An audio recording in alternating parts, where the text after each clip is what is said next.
Welcome to another round of Month in Data, in which we look at the numbers behind some of this month's trending stories.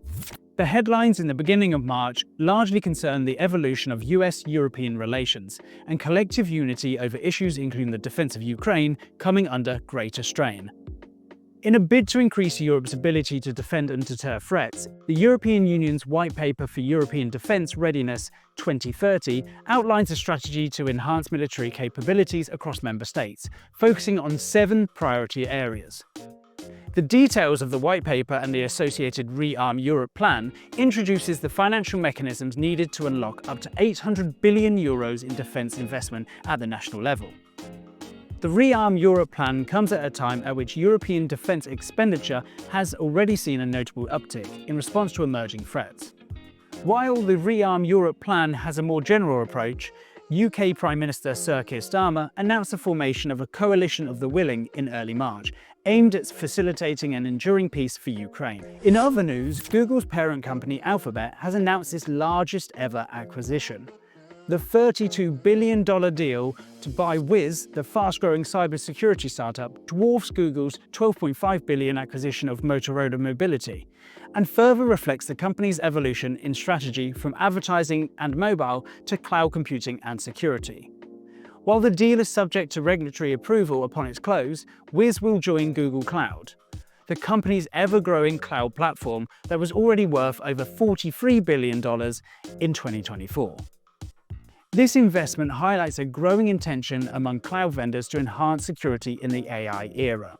While the cloud security market in itself is already growing, the convergence of AI and cybersecurity represents a further opportunity for Google, particularly as it seeks to develop scalable solutions across multi-cloud environments. With Wiz's products designed to be used across all the leading cloud platforms, including Amazon Web Services and Microsoft Azure, this signals Google's desire to support multiple clouds in a bid to encourage greater innovation and cloud adoption. Away from Google, Amazon ruffled some feathers among privacy advocates and users of the company's smart speakers, announcing they will remove the ability to stop sending voice recordings to the cloud from the 28th of March onwards. And being one of the first to enter the market, Amazon has long been the smart speaker market leader. And over 60% of respondents to a recent Statista survey reported owning an Echo device. The move has caused concern, as it means that users will no longer have the option for their device to process voice commands locally, with all recordings sent to the cloud. It's not the first time this feature has caused problems for Amazon, with authorities in the US previously fining Amazon $25 million for storing recordings of children. So why make the move in such a sensitive area? It's linked to the release of Alexa Plus, Amazon's biggest foray yet into the consumer AI space. A subscription service that aims to massively upgrade what Echo devices are capable of. According to Amazon, the changes won't affect many customers at all, with under 1% of customers opting for local processing.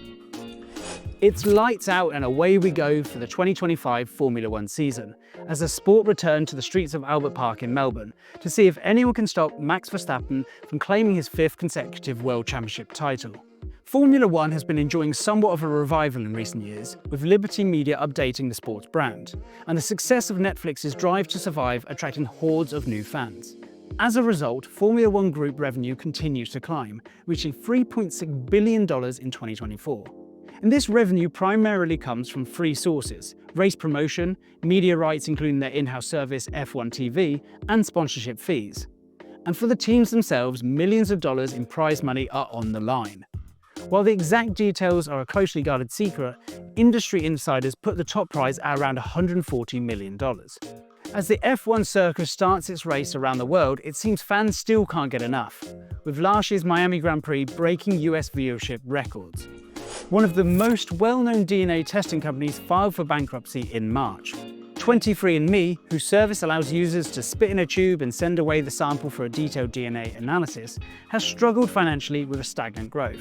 Declining demand for DNA testing kits, as well as a damaging data breach, have also contributed to a sizable net loss for the company. 23andMe was once valued at $6 billion after it went public in 2021. However, as concerns about the financial sustainability of the business have intensified, this figure has fallen drastically.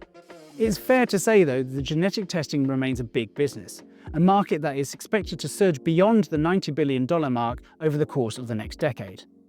The reasons for genetic testing extend far beyond just tracing family ancestry, with hospitals and health clinics leading the charge as they look to diagnose conditions or assess disease risk. Assessing risk will also now be a hot topic for the millions of 23andMe users, who are now questioning what will happen to their DNA data following a collapse of the business. So that's it for another month. To find out more about these stories and countless others, head over to Statista.com and join us next time for another round of Month in Data.